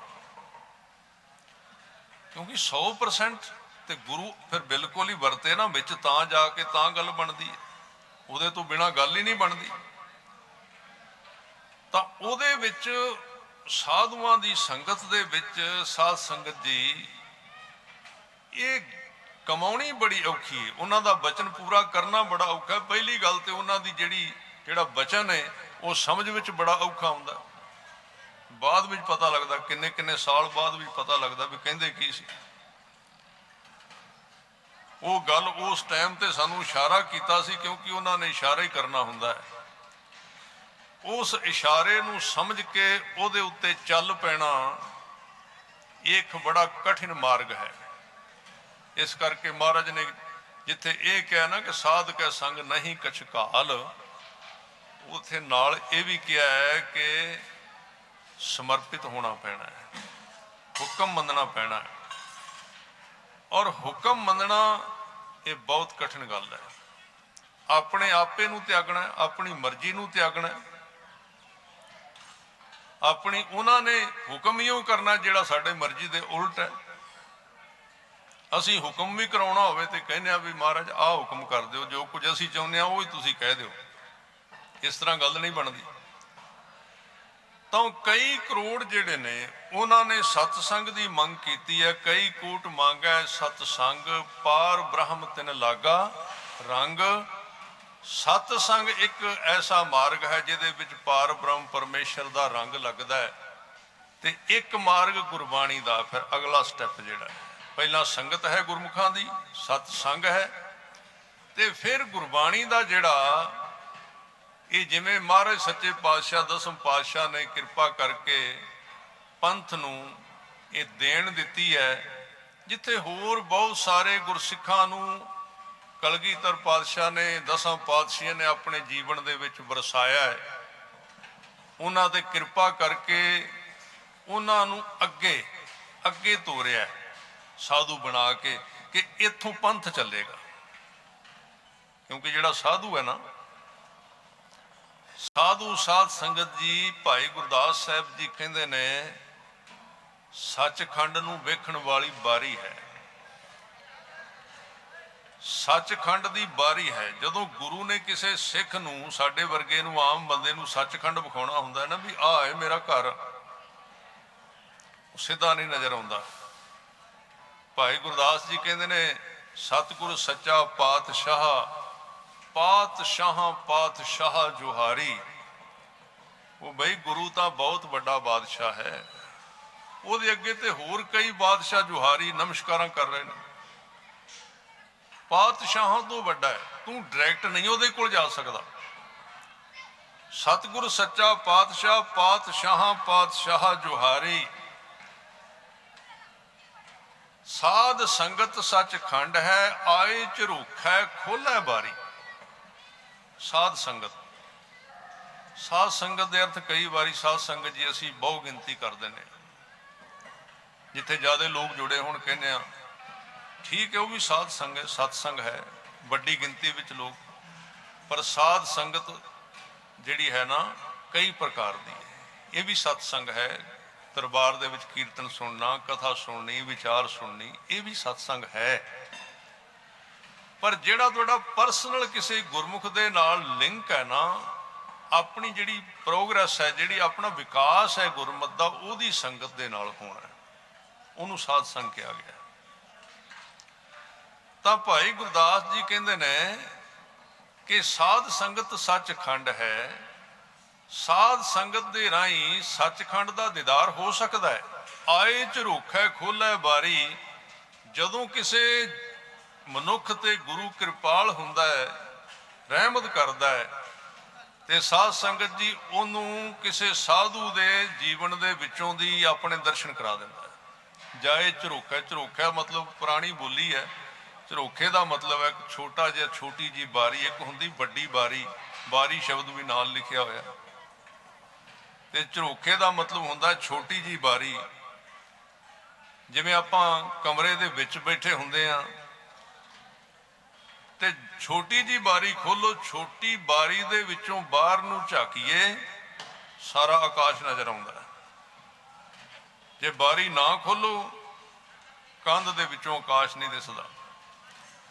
ਸਤਿਗੁਰੂ ਜੀ ਕਹਿੰਦੇ ਜਿਹੜਾ ਗੁਰਮੁਖ ਹੈ ਨਾ, ਉਹਦਾ ਜੀਵਨ ਬਾਰੀ ਵਰਗਾ ਹੈ। ਜੇ ਉਹਦੀ ਬਾਰੀ ਦੇ ਕੋਲ ਤੂੰ ਆ ਜਾਏ, ਜੇ ਤੂੰ ਉਹਦੇ ਘੇਰੇ ਵਿੱਚ ਆ ਜਾਏ, ਤੇ ਉਹਦੀ ਬਾਰੀ ਦੇ ਵਿੱਚੋਂ ਅਕਾਲ ਪੁਰਖ ਦੇ ਦੇਸ਼ ਦੇ ਤੈਨੂੰ ਦਰਸ਼ਨ ਹੋ ਸਕਦੇ ਨੇ, ਦੀਦਾਰ ਹੋ ਸਕਦੇ ਨੇ। ਆਏ ਝਰੋਖਾ ਖੋਲ੍ਹੈ ਬਾਰੀ, ਉੱਥੋਂ ਝਰੋਖਾ ਬਣਦਾ ਹੈ, ਉੱਥੋਂ ਬਾਰੀ ਖੁੱਲਦੀ ਹੈ ਤੇ ਅਗਲਾ ਦਰ ਖੁੱਲਦਾ ਹੈ, ਅਗਲੇ ਦਰ ਦੇ ਦਰਸ਼ਨ ਹੁੰਦੇ ਨੇ। ਜਿੱਥੇ ਕਲਗੀਧਰ ਪਾਤਸ਼ਾਹ ਨੇ ਹੋਰ ਬਹੁਤ ਸਾਰੇ ਗੁਰਮੁਖਾਂ ਨੂੰ ਵੀ ਵਰਸਾਇਆ, ਸੰਪਰਦਾਵਾਂ ਜਿਹੜੀਆਂ ਨੇ ਪੰਥ ਦੇ ਵਿੱਚ ਉਦੋਂ ਵੀ ਹੋਈਆਂ ਨੇ। ਗੁਰੂ ਨਾਨਕ ਸਾਹਿਬ ਤੋਂ ਹੀ ਤੁਸੀਂ ਇਤਿਹਾਸ ਪੜ੍ਹ ਕੇ ਵੇਖੋ, ਜਦੋਂ ਕੋਈ ਗੁਰਸਿੱਖ ਆਉਂਦਾ ਸੀ ਤਾਂ ਮਹਾਰਾਜ ਉਹਨੂੰ ਕਹਿੰਦੇ ਸੀ ਵੀ ਜਾ ਤੂੰ ਆਪਣੇ ਪਿੰਡ ਵਿੱਚ ਜਾ ਕੇ ਸੰਗਤ ਨੂੰ ਗੁਰੂ ਕੇ ਉਪਦੇਸ਼ ਨਾਲ ਜੋੜਨਾ। ਬਸ ਗੱਲ ਇੰਨੀ ਕੁ ਸੀ, ਇਹ ਨਹੀਂ ਕਿ ਉਹਨੂੰ ਗੁਰੂ ਬਣਾਇਆ ਸੀ, ਪਰ ਗੁਰੂ ਵਾਲੇ ਅਧਿਕਾਰ, ਗੁਰੂ ਵਾਲੇ ਕੰਮ ਉਹਨੂੰ ਦਿੱਤੇ ਸੀ ਕਿ ਤੂੰ ਆਪਣੇ ਇਲਾਕੇ ਦੇ ਵਿੱਚ, ਆਪਣੇ ਪਿੰਡ ਦੇ ਵਿੱਚ, ਆਪਣੇ ਨੇੜੇ ਤੇੜੇ ਜਿੱਥੇ ਤੇਰਾ ਸੰਪਰਕ ਹੈ, ਜਿੱਥੇ ਤੇਰੇ ਸੰਬੰਧ ਨੇ, ਤੇਰੀ ਡਿਊਟੀ ਹੈ, ਤੇਰੀ ਸੇਵਾ ਹੈ, ਉਸ ਥਾਂ ਤੇ ਜਾ ਕੇ ਤੂੰ ਸ਼ਬਦ ਨਾਲ ਸੰਗਤ ਨੂੰ ਜੋੜਨਾ। ਹਾਂ, ਮਕਸਦ ਸ਼ਬਦ ਨਾਲ ਜੋੜਨਾ ਹੋਣਾ ਚਾਹੀਦਾ। ਕਿਵੇਂ ਜੋੜ ਰਿਹਾ ਇਹ ਤੇ ਅਲੱਗ-ਅਲੱਗ ਹੋ ਸਕਦਾ, ਇਹ ਅਲੱਗ ਹੋ ਸਕਦਾ ਹੈ, ਸਾਨੂੰ ਵੀ ਸਮਝਣਾ ਪਏਗਾ। ਕਈ ਵਾਰੀ ਸਾਨੂੰ ਇਹ ਲੱਗਣ ਲੱਗ ਪੈਂਦਾ ਕਿ ਜਿਵੇਂ ਮੈਂ ਜੋੜ ਰਿਹਾ ਸਾਰੇ ਇਸ ਤਰ੍ਹਾਂ ਹੀ ਜੋੜਨਾ। ਨਹੀਂ, ਸਾਧ ਸੰਗਤ ਜੀ, ਕੋਈ ਬੋਲ ਕੇ ਜੋੜ ਰਿਹਾ ਹੈ, ਕਈਆਂ ਦੀ ਕਮਾਈ ਇੰਨੀ ਹੁੰਦੀ ਹੈ ਬੋਲਦੇ ਨਹੀਂ, ਉਹਨਾਂ ਦੇ ਜੀਵਨ ਦੀ ਜੁਗਤ, ਉਹਦੀ ਤਰਜ, ਉਹਨਾਂ ਦਾ ਬਹਿਣ ਖਲੋਣ, ਉਹਨਾਂ ਦਾ ਬੋਲ ਚਾਲ, ਉਹਨਾਂ ਦਾ ਰਹਿਣ ਸਹਿਣ ਹੀ ਇਸ ਤਰ੍ਹਾਂ ਦਾ ਹੁੰਦਾ ਹੈ ਕਿ ਉਹਨਾਂ ਨੂੰ ਵੇਖ ਕੇ ਹੀ ਦੂਜਾ ਮਨੁੱਖ ਪ੍ਰਭਾਵਿਤ ਹੋ ਜਾਂਦਾ। ਇਹ ਇੱਕ ਵਿਸ਼ਾ ਹੈ ਬੋਲਣਾ, ਬੋਲਣ ਦੀ ਵੀ ਗੱਲ ਹੈ, ਵਿਆਖਿਆ ਦੀ ਵੀ ਗੱਲ ਹੈ ਗੁਰਮਤਿ ਦੇ ਵਿੱਚ। ਪਰ ਜਦੋਂ ਕਿਤੇ ਸਾਧ ਸੰਗਤ ਜੀ ਗੁਫਤਾਰ ਦੇ ਨਾਲ ਰਫਤਾਰ ਮਿਲ ਜਾਏ, ਜਿਵੇਂ ਦੀ ਗੁਫਤਾਰ ਹੈ, ਜਿਵੇਂ ਦਾ ਬੰਦਾ ਗੁਫ਼ਤਗੂ ਕਰਦਾ ਹੈ, ਜਿਵੇਂ ਬੋਲਦਾ ਹੈ, ਜੇ ਕਿਤੇ ਉਹਦੇ ਸਰੀਰ ਦੇ ਲੂੰ ਦੇ ਵਿੱਚੋਂ ਉਵੇਂ ਦੀ ਅਵਸਥਾ ਦਿਸਣ ਲੱਗ ਪਏ ਉਹਦੇ ਦਰਸ਼ਨ ਕਰਨ ਤੋਂ, ਤਾਂ ਉਹ ਵੀ ਇੱਕ ਪ੍ਰਚਾਰ ਦਾ ਵਿਸ਼ਾ ਬਣ ਗਿਆ, ਉਹ ਬਹੁਤ ਵੱਡਾ ਪ੍ਰਚਾਰਕ ਹੈ। ਤਾਂ ਸਤਿਗੁਰੂ ਕਲਗੀਧਰ ਪਾਤਸ਼ਾਹ ਜੀ ਨੇ ਜਦੋਂ ਸਾਰੇ ਜੰਗਾਂ ਯੁੱਧਾਂ ਤੋਂ ਵਿਹਲੇ ਹੋ ਕੇ ਜਿਨ੍ਹਾਂ ਮਹਾਂਪੁਰਸ਼ਾਂ ਦੀ ਯਾਦ ਵਿੱਚ ਆਪ ਜੀ ਜੁੜੇ ਹੋ, ਉਹਨਾਂ ਦੇ ਸੰਬੰਧ ਵਿੱਚ ਕੁਝ ਸਮਾਂ ਬੇਨਤੀਆਂ ਕਰਦੇ ਹਾਂ, ਤਾਂ ਆਪ ਜੀ ਨੇ ਆਉਣ ਵਾਲੇ ਸਮੇਂ ਵਾਸਤੇ ਪੰਥ ਨੂੰ ਗੁਰੂ ਲੜ ਦੇ ਨਾਲ ਜੋੜਨ ਵਾਸਤੇ, ਬਾਣੀ ਦੇ ਨਾਲ ਜੋੜਨ ਵਾਸਤੇ, ਸਤਿਗੁਰੂ ਨੇ ਉਸ ਸਮੇਂ ਦਮਦਮਾ ਸਾਹਿਬ ਦੀ ਧਰਤੀ ਤੇ ਉਪਰਾਲਾ ਕੀਤਾ।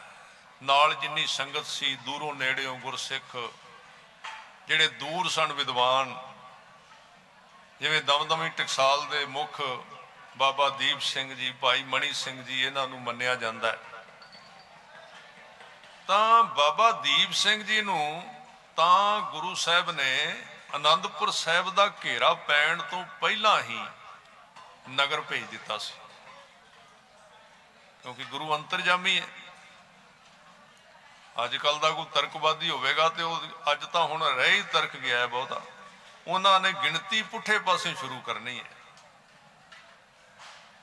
ਪੁੱਠੇ ਪਾਸਿਓਂ ਗੱਲ ਸ਼ੁਰੂ ਕਰਨਗੇ ਵੀ ਬਾਬਾ, ਇਹ ਪਤਾ ਕਰੋ ਬਾਬਾ ਦੀਪ ਸਿੰਘ ਪਹਿਲਾਂ ਕਿਉਂ ਚਲੇ ਗਏ, ਕਿਤੇ ਰੰਗਜੇਬ ਨਾਲ ਤੇ ਨਹੀਂ ਸਨ ਰਲੇ ਹੋਏ, ਇੱਥੋਂ ਸ਼ੁਰੂ ਕਰਨਗੇ। ਹਾਂ, ਗੱਲ ਤਾਂ ਠੀਕ ਲੱਗਦੀ ਏ, ਸਾਰੀ ਉਮਰ ਤਾਂ ਉੱਥੇ ਰਹੇ ਆਨੰਦਪੁਰ ਸਾਹਿਬ, ਤੇ ਜਦੋਂ ਘੇਰਾ ਪਿਆ ਉਦੋਂ ਕਿਵੇਂ ਚਲੇ ਗਏ, ਗੱਲ ਹੈ ਕੋਈ ਜ਼ਰੂਰ। ਤੇ ਉਵੇਂ ਦੇ ਸਾਡੇ ਵਰਗੇ ਅੱਗੇ ਸੁਣਨ ਵਾਲੇ, ਉਹਨਾਂ ਵੀ ਉਧਰ ਨੂੰ ਭੱਜਣਾ ਹੈ, ਉਧਰ ਨੂੰ ਦੌੜਨਾ ਹੈ। ਇਸ ਤਰ੍ਹਾਂ ਦੇ ਫਿਰ ਕਈ ਉਦਾਹਰਨ ਨੇ। ਭਾਈ ਨੰਦ ਲਾਲ ਸਾਹਿਬ ਜੀ ਨੂੰ, ਉਹਨਾਂ ਨੂੰ ਤੇ ਕਲਗੀਧਰ ਪਾਤਸ਼ਾਹ ਨੇ ਪਹਿਲਾਂ ਕੱਢ ਦਿੱਤਾ, ਕਿਉਂਕਿ ਗੁਰੂ ਸਾਹਿਬ ਆਉਣ ਵਾਲਾ ਸਮਾਂ ਵੇਖ ਰਿਹਾ ਸੀ ਬਈ ਜਿਹੜੇ ਕੁਝ ਲੋਕ ਨੇ, ਕੁਝ ਵਿਦਵਾਨ ਨੇ, ਉਹਨਾਂ ਨੂੰ ਇਸ ਜੰਗ ਤੋਂ, ਇਸ ਚੀਜ਼ ਤੋਂ ਪਾਸੇ ਕਰਨਾ ਬੜਾ ਜ਼ਰੂਰੀ ਹੈ। ਕੌਮ ਦੀ ਅਗਵਾਈ ਇਹ ਉਦੋਂ ਵੀ ਚੱਲਦੀ ਸੀ, ਉਦੋਂ ਵੀ ਗੁਰਸਿੱਖ ਕਰਦੇ ਸੀ। ਜਿਹੜਾ 1984 ਤੋਂ ਬਾਅਦ ਇਹ ਪ੍ਰਚਾਰ ਹੋਇਆ ਹੈ ਕਿ ਕੋਈ ਸੰਪਰਦਾ ਨਹੀਂ ਹੁੰਦੀ, ਇਹ ਕੋਈ ਸੰਤ ਨਹੀਂ ਹੁੰਦਾ, ਠੀਕ ਹੈ, ਪਖੰਡ ਦਾ ਵਿਰੋਧ ਗੁਰਬਾਣੀ ਦੇ ਵਿੱਚ ਹੈ। ਇਹ ਸ਼ੁਰੂ ਤੋਂ ਜਿੱਥੇ ਅਸਲੀਅਤ ਹੈ ਉੱਥੇ ਨਕਲ ਤੇ ਰਹੇਗੀ ਰਹੇਗੀ, ਪਰ ਨਕਲ ਦੇ ਨਾਲ ਅਸਲ ਨੂੰ ਵੀ ਭੰਨਣਾ, ਇਹ ਤੇ ਸਿੱਖੀ ਦੀਆਂ ਜੜ੍ਹਾਂ ਵੱਢਣ ਦੇ ਬਰਾਬਰ ਹੈ। ਅਸਲ ਵਿੱਚ 84 ਤੋਂ ਬਾਅਦ 1984 ਤੋਂ ਬਾਅਦ ਇਹਦੇ ਉੱਤੇ ਬੜਾ ਮਨੋ ਵਿਸ਼ਲੇਸ਼ਣ ਕੀਤਾ ਗਿਆ ਸਰਕਾਰ ਵੱਲੋਂ ਕਿ ਇਹ ਇੰਨਾ ਜਿਹੜਾ ਜਜ਼ਬਾਤੀ ਹੈ ਸਿੱਖ, ਵੀ ਜਿਹੜਾ ਇੱਕ 100 ਦੀ ਗਿਣਤੀ ਦੇ ਵਿੱਚ ਇੰਨੇ ਦਿਨ ਏਡੀ ਵੱਡੀ ਫੌਜ ਦੇ ਸਾਹਮਣੇ ਏਡਾ ਵੱਡਾ ਟਾਕਰਾ ਕਰ ਗਿਆ, ਇਹਦੇ ਪਿੱਛੇ ਜਜ਼ਬਾਤ ਕੀ ਕੰਮ ਕਰਦਾ ਹੈ? ਕਿਉਂਕਿ ਗਿਣਤੀ ਦੇ ਭਾਵੇਂ ਤੁਸੀਂ ਲੱਖ ਬੰਦਾ ਖੜਾ ਕਰ ਦਿਓ ਨਾ, ਲੱਖ ਬੰਦਾ ਵੀ ਨਹੀਂ ਕੁਝ ਕਰ ਸਕਦਾ, ਅੜ ਨਹੀਂ ਸਕਦਾ। ਇਹ ਛੋਟੀ ਗਿਣਤੀ ਵਿੱਚ ਏਡਾ ਕੰਮ ਕਿਵੇਂ ਹੋਇਆ? ਤਾਂ ਉਹਨਾਂ ਦੀ ਆਪਣੀ ਸਾਈਕੀ ਹੁੰਦੀ ਹੈ, ਆਪਣੀ ਸੋਚ ਹੁੰਦੀ ਹੈ। ਉਹਨਾਂ ਦੇ ਨਾਲ ਉਹਨਾਂ ਆਪਣੀ ਸੋਚ ਨਾਲ ਵੇਖਿਆ ਵੀ ਇਹਨਾਂ ਦਾ ਜਿਹੜਾ ਜਜ਼ਬਾਤੀ ਹੋਣਾ ਹੈ, ਜਿਹੜਾ ਇਮੋਸ਼ਨਲ ਹੋਣਾ ਹੈ, ਉਹ ਸੰਪਰਦਾਵਾਂ ਨਾਲ ਸੰਬੰਧਿਤ ਹੈ। ਜੇ ਤੁਸੀਂ ਇਹਨਾਂ ਨੂੰ ਇਸ ਢੰਗ ਨਾਲ ਇਧਰ ਨੂੰ ਲੈ ਕੇ ਜਾਓ ਸਿੱਖ ਕੌਮ ਨੂੰ ਕਿ ਹੌਲੀ ਹੌਲੀ ਇਹਨੂੰ ਇਤਿਹਾਸ ਤੋਂ ਅਲੱਗ ਕਰ ਦਿਓ ਔਰ ਹੌਲੀ ਹੌਲੀ ਇਹਨੂੰ ਤੁਸੀਂ ਸੰਪਰਦਾਵਾਂ ਦੀ ਇੰਨੀ ਤੁਸੀਂ ਬਦਨਾਮੀ ਕਰੋ ਮੀਡੀਆ ਦੇ ਵਿੱਚ, ਇੰਟਰਨੈਟ ਤੇ ਹੋਰ ਸਾਧਨਾਂ ਦੇ ਰਾਹੀਂ, ਕਿ ਆਮ ਜਿਹੜਾ ਸਿੱਖ ਹੈ ਉਹ ਇਹਨਾਂ ਸੰਪਰਦਾਵਾਂ ਨੂੰ ਇੱਕ ਕੌਮ ਨਾਲੋਂ ਅਲੱਗ ਚੀਜ਼ ਸਮਝਣ ਲੱਗ ਪਵੇ। ਇਹ ਤੇ ਬੜਾ ਜ਼ੋਰ ਲੱਗਾ। ਔਰ ਜਿਹੜੀਆਂ ਉਹ ਚੀਜ਼ਾਂ ਵਿੱਚੋਂ ਕੱਢ ਕੱਢ ਕੇ ਲੋਕਾਂ ਦੇ ਸਾਹਮਣੇ ਵਿਖਾਈਆਂ ਗਈਆਂ ਵੀ ਆਹ ਉਣਤਾਈਆਂ ਨੇ, ਵੇਖੋ ਉਣਤਾਈਆਂ, ਤੇ ਵੇਖੋ ਕਿਹੜੀ ਕਿਹੜੀ ਸੰਸਥਾ ਹੈ ਜਿਹਦੇ ਵਿੱਚ ਉਣਤਾਈਆਂ ਨਹੀਂ ਹੁੰਦੀਆਂ। ਮਨੁੱਖ ਹੈ, ਜਿੱਥੇ 100 ਮਨੁੱਖ ਰਹਿੰਦਾ ਹੈ ਤੇ ਨਹੀਂ ਵੀ 100 ਹੀ ਸਾਰੇ ਇੱਕੋ ਜਿਹੇ ਹੋਣਗੇ, 100 ਵਿੱਚੋਂ 2-4 ਹੋਰ ਤਰ੍ਹਾਂ ਦੇ ਵੀ ਹੋ ਸਕਦੇ ਨੇ। ਉਹਨਾਂ ਨੇ ਉਹਨਾਂ ਨੂੰ ਚੁਣ ਚੁਣ ਕੇ ਲੋਕਾਂ ਦੇ ਸਾਹਮਣੇ ਰੱਖਿਆ ਵੀ ਵੇਖੋ ਆਹ ਨੇ ਤੁਹਾਡੀਆਂ ਟਕਸਾਲਾਂ, ਆਹ ਨੇ ਤੁਹਾਡੀਆਂ ਸੰਪਰਦਾਵਾਂ। ਉਹਦਾ ਮਤਲਬ ਇੱਕੋ ਹੀ ਸੀ ਕਿ ਜਿਹੜੀ ਸਿੱਖੀ ਦੇ ਅੰਦਰ ਸਪਿਰਿਟ ਸੀ, ਜਿਹੜੀ ਜਜ਼ਬਾਤ ਸੀ, ਔਰ ਜਜ਼ਬਾਤ ਕਿੱਥੋਂ ਆਉਂਦਾ ਹੈ ਇਹ ਵੀ ਪਤਾ ਲੱਗ ਗਿਆ। ਜਜ਼ਬਾਤ ਆਉਂਦਾ ਗੁਰਬਾਣੀ ਵਿੱਚੋਂ, ਗੁਰਬਾਣੀ ਦੇ ਜਜ਼ਬਾਤ ਦੇ ਵਿੱਚੋਂ, ਗੁਰਬਾਣੀ ਦੀ ਵਿਚਾਰ ਦੇ ਵਿੱਚੋਂ। ਜਿਹੜੀ ਅੰਦਰ ਉਹ ਸੰਕਲਪ ਬਣਦਾ ਹੈ ਗੁਰਬਾਣੀ ਵਿੱਚੋਂ ਬਣਦਾ। ਤਾਂ ਜਦੋਂ ਉਹਨਾਂ ਨੇ ਵੇਖਿਆ ਵੀ ਇਹ ਜਿੰਨੇ ਸੰਪਰਦਾਵਾਂ ਨਾਲ ਸੰਬੰਧਿਤ ਲੋਕ ਨੇ ਇਹ ਗੁਰਬਾਣੀ ਦਾ ਅਭਿਆਸ ਜ਼ਿਆਦਾ ਕਰਦੇ ਨੇ, ਤਾਂ ਇਹਨਾਂ ਦੇ ਉੱਤੇ ਵੀ ਤਰਕ ਵੀ ਇੰਨੇ ਪਾਠ, ਇਸ ਪਾਠ ਨੂੰ ਇੰਨੀ ਵਾਰੀ ਕਰਨ ਦਾ ਕੀ ਫਾਇਦਾ, ਦੂਜੀ ਵਾਰੀ ਕਰਨ ਦਾ ਕੀ ਫਾਇਦਾ ਜਦੋਂ ਇੱਕ ਵਾਰੀ ਕਰ ਲਿਆ, ਜਦ ਕਿ ਬਾਕੀ ਕੰਮ ਸਾਰੇ ਦੂਜੀ ਵਾਰੀ ਨਹੀਂ ਸਾਰੀ ਉਮਰ ਦੇ ਹੀ ਕਰ ਰਹੇ ਆ। ਰਿਪੀਟਿੰਗ ਸਾਰੇ ਸਾਡੇ ਜੀਵਨ ਦੇ ਵਿੱਚ ਰਿਪੀਟਿੰਗ ਹੈ, ਪਰ ਗੁਰਬਾਣੀ ਤੇ ਕਿੰਤੂ ਵੀ ਰਿਪੀਟਿੰਗ ਕਿਉਂ ਹੈ, ਦੂਜੀ ਵਾਰੀ ਪਾਠ ਕਿਉਂ ਕਰਨਾ? ਤਾਂ ਉਹ ਇਹਦੇ ਉੱਤੇ ਜ਼ੋਰ ਲੱਗਾ ਸਾਰਾ ਕਿ ਇਹਨਾਂ ਨੂੰ ਹੌਲੀ ਹੌਲੀ ਇਸ ਚੀਜ਼ ਤੋਂ ਜਿਹੜਾ ਪੱਖ ਪੰਥ ਦਾ ਜਿਹਨੂੰ ਕਹਿੰਦੇ ਨੇ ਉਹਦੇ ਤੋਂ ਲੱਗ ਕਰਕੇ ਪਹਿਲਾਂ ਗ੍ਰੰਥ ਨੂੰ ਪੰਥ ਤੋਂ ਲੱਗ ਕਰੋ। ਪਹਿਲਾਂ ਜਿਹੜੀਆਂ ਯੁੱਧ ਨੀਤੀਆਂ ਹੁੰਦੀਆਂ ਸਨ ਉਹਦਾ ਮਤਲਬ ਇਹ ਹੁੰਦਾ ਸੀ ਕਿ ਤੁਸੀਂ ਫੌਜ ਨੂੰ ਹਰਾਉਣਾ ਤੇ ਉਹਨੂੰ ਟੁਕੜਿਆਂ ਵਿੱਚ ਕਰੋ, ਟੁਕੜਿਆਂ ਵਿੱਚ ਕਰੋਗੇ ਤੇ ਕਮਜ਼ੋਰ ਹੋਵੇਗੀ। ਉਹਨਾਂ ਨੇ ਯਤਨ ਕੀਤਾ ਹੈ, ਆਪਣਾ ਪੂਰਾ ਉਹਨਾਂ ਜ਼ੋਰ ਲਾਇਆ ਹੈ, ਸਾਡੇ ਭੇਸ ਵਿੱਚ ਆ ਕੇ ਜ਼ੋਰ ਲਾਇਆ। ਚਲੋ ਇਹ ਤਾਂ ਵੇਖੋ ਐਵੇਂ ਕਹੀਏ ਸਾਧ ਸੰਗਤ ਜੀ, ਕੋਈ ਮੈਨੂੰ ਕਹਿ ਦਿੰਦਾ, ਕੋਈ ਕਿਸੇ ਨੂੰ ਹੋਰ ਕਹਿ ਦਿੰਦਾ ਵੀ ਇਹਨਾਂ ਬੜਾ ਜਵਾਬ ਦਿੱਤਾ ਜਾ ਕੇ, ਇਹ ਤੇ ਗੁਰੂ ਦਾ ਕਾਰਜ ਹੈ। ਇਹ ਪੰਥ ਪੁੱਤਰਾਂ ਦੇ ਦਾਨੀ ਦਾ ਚਲਾਇਆ ਹੋਇਆ ਹੈ, ਇਹ ਕਿਸੇ ਆਮ ਮਨੁੱਖ ਦਾ ਪੰਥ ਚਲਾਇਆ ਹੋਇਆ ਨਹੀਂ। ਇਹਨੂੰ ਦੁਨੀਆ ਦੀ ਕੋਈ ਵੀ ਤਾਕਤ ਇਹਦੀਆਂ ਜੜ੍ਹਾਂ ਨਹੀਂ ਹਿਲਾ ਸਕਦੀ। ਇਹ ਤਾਂ ਸੋਚ ਹੈ ਕਿਸੇ ਦੀ ਵੀ ਅਸੀਂ ਇੰਜ ਕਰ ਲਾਂਗੇ, ਅਸੀਂ ਇੰਜ ਕਰ ਲਾਂਗੇ। ਆਪਣੀ ਸੋਚ ਹੋ ਸਕਦੀ ਹੈ, ਪਰ ਸੋਚ ਸਿਰੇ ਕਿੱਥੋਂ ਚੜ੍ਹੇਗੀ? ਇਹ ਤਾਂ ਉਦੋਂ ਨਹੀਂ ਸੀ ਚੜ੍ਹੀ ਜਦੋਂ ਕੌਮ ਦਾ ਪੂਰਾ ਅੱਧਾ ਹਿੱਸਾ ਵੱਡੇ ਘੱਲੂਘਾਰੇ ਦੇ ਵਿੱਚ ਇੱਕੋ ਦਿਨ ਸ਼ਹੀਦ ਹੋ ਗਿਆ ਸੀ। ਇੱਕੋ ਦਿਨ 30,000 ਸਿੱਖ ਕੁੱਪ ਹਰੀੜੇ ਦੇ ਮੈਦਾਨ ਦੇ ਵਿੱਚ 60,000 ਦੇ ਵਿੱਚੋਂ 30,000 ਇੱਕੋ ਦਿਨ ਵਿੱਚ ਸ਼ਹੀਦ ਹੋ ਗਿਆ ਤੇ ਸਾਰੇ ਜਥੇਦਾਰ ਜ਼ਖਮੀ ਹੋ ਗਏ। ਸਰਦਾਰ ਜੱਸਾ ਸਿੰਘ ਆਹਲੂਵਾਲੀਆ, ਉਹਦੇ ਸਰੀਰ ਤੇ 21 ਫੱਟ ਲੱਗੇ ਸਨ। ਉਹਦੇ ਤੋਂ ਬਾਅਦ ਅਹਿਮਦ ਸ਼ਾਹ ਅਬਦਾਲੀ ਨੇ ਇਹ ਸਿੱਖ ਕੌਮ ਨੂੰ ਖਤਮ ਕਰਨ ਵਾਸਤੇ ਕੀਤਾ ਸੀ। ਉਹਨੇ ਸੋਚਿਆ ਵੀ ਹੁਣ ਸਮਝ ਲਓ ਇਹ ਜ਼ਿਆਦਾ ਨਹੀਂ ਤੇ 1 ਸਦੀ ਤੇ ਨਹੀਂ ਉੱਠਦੇ। ਕੁਦਰਤੀ ਹੁੰਦਾ ਹੈ ਵੀ ਜੇ ਇੱਕ ਕੌਮ 60,000 ਹੈ ਤੇ 30,000 ਮਾਰ ਦਿਓ ਤੇ ਬਾਕੀ ਦੇ ਤਾਂ ਸਾਧ ਸੰਗਤ ਜੀ ਡਰ ਕੇ ਨਹੀਂ ਉੱਠਦੇ ਕਿੰਨਾ ਚਿਰ। ਉਹ ਲਾਹੌਰ ਚਲਾ ਗਿਆ ਵਾਪਸ ਵੀ ਚਲੋ ਕੰਮ ਮੁੱਕਾ, ਖਤਮ ਹੋ ਗਿਆ। ਪੰਥ ਜਿਹੜਾ ਸੀ ਉਦੋਂ ਮਾਲਵੇ ਵਿੱਚ ਗਿਆ। ਫਿਰ ਤੇ ਮਾਲਵੇ ਦੀ ਸੰਗਤ ਨੇ ਪੰਥ ਦੀ ਬੜੀ ਉਦੋਂ ਸਿੰਘਾਂ ਦੀ ਸੇਵਾ, ਹਰ ਇੱਕ ਪਿੰਡ ਦੇ ਵਿੱਚ 40-50 ਸਿੰਘਾਂ ਨੂੰ ਉਤਾਰਿਆ ਤੇ ਉਹਨਾਂ ਦੀ ਖੁਰਾਕ ਨਾਲ ਤੇ ਹੋਰ ਸੇਵਾ ਕੀਤੀ। ਹੈਰਾਨੀ ਦੀ ਗੱਲ ਇਹ ਸੀ ਕਿ ਅਹਿਮਦ ਸ਼ਾਹ ਅਬਦਾਲੀ ਅਜੇ ਵਾਪਸ ਅਫਗਾਨਿਸਤਾਨ ਨਹੀਂ ਸੀ ਮੁੜਿਆ ਤੇ 3 ਮਹੀਨਿਆਂ ਬਾਅਦ ਹੀ ਇੰਨੀ ਫੱਟੜ ਹੋਈ ਕੌਮ ਤੇ ਜਥੇਦਾਰਾਂ ਨੇ ਸਰਹੰਦ ਤੇ ਹਮਲਾ ਕਰਕੇ ਸਾਰਾ ਤੋਪਖਾਨਾ ਤੇ ਹਥਿਆਰ ਤੇ ਸਰਹੰਦ ਤੇ ਕਬਜ਼ਾ ਕਰ ਲਿਆ ਸੀ।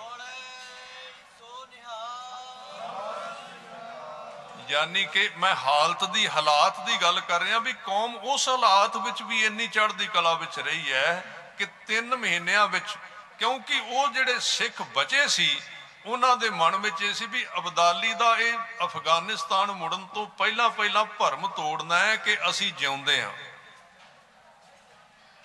ਤੇ ਉਦੋਂ ਲੋੜ ਜਿਹੜੀ ਸੀ, ਕਿਉਂਕਿ ਅਬਦਾਲੀ ਹਥਿਆਰ ਵੀ ਸਾਰੇ ਖੋਹ ਕੇ ਲੈ ਗਿਆ ਸੀ, ਲੋੜ ਇਹ ਸੀ ਵੀ ਖਾਲਸੇ ਕੋਲ ਸ਼ਸਤਰ ਕੋਈ ਨਹੀਂ ਸਨ। ਪਹਿਲਾਂ ਸਰਹੰਦ ਲੁੱਟ ਕੇ ਪਹਿਲਾਂ ਸ਼ਸਤਰ ਲੁੱਟੇ, ਜਿੱਥੋਂ ਜਿੱਥੋਂ ਸ਼ਸਤਰ ਸਨ ਸਾਰੇ ਲੁੱਟੇ ਖਾਲਸੇ ਨੇ। ਲੁੱਟ ਕੇ ਤੇ ਇਸ ਘੱਲੂਘਾਰੇ ਤੋਂ ਥੋੜੀ ਚਿਰ ਬਾਅਦ ਜਾ ਕੇ ਅੰਮ੍ਰਿਤਸਰ ਸਾਹਿਬ ਖਾਲਸਾ ਇਕੱਠਾ ਹੋਇਆ ਤੇ ਉਹਨਾਂ 4-5 ਮਹੀਨਿਆਂ ਦੇ ਵਿੱਚ 30,000 ਤੋਂ ਦੁੱਗਣਾ ਹੋ ਕੇ ਖਾਲਸਾ ਫਿਰ 60,000 ਹੋ ਗਿਆ। ਜਦੋਂ ਅੰਮ੍ਰਿਤਸਰ ਆਇਆ,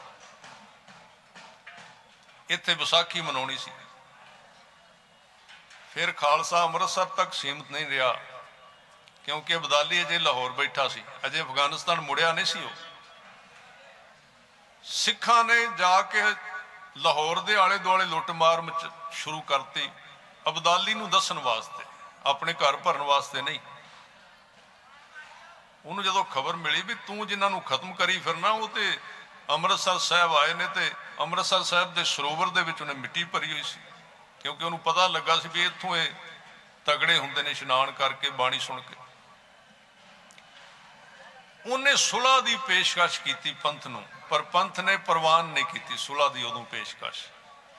ਫਿਰ ਉਹਨੇ ਛੋਟੀ ਗੱਲ ਕਰਾਂ, ਅਬਦਾਲੀ ਨੇ ਘੱਲੂਘਾਰੇ ਤੋਂ ਕਰਨ ਤੋਂ ਅਜੇ ਅਫਗਾਨਿਸਤਾਨ ਵਾਪਸ ਨਹੀਂ ਸੀ ਮੁੜਿਆ, ਦੂਜਾ ਹਮਲਾ ਫਿਰ ਉਹਨੇ ਸਿੱਖਾਂ ਦੇ ਉੱਤੇ ਅੰਮ੍ਰਿਤਸਰ ਸਾਹਿਬ ਕੀਤਾ। 60,000 ਸਿੱਖ ਸੀ ਉੱਥੇ।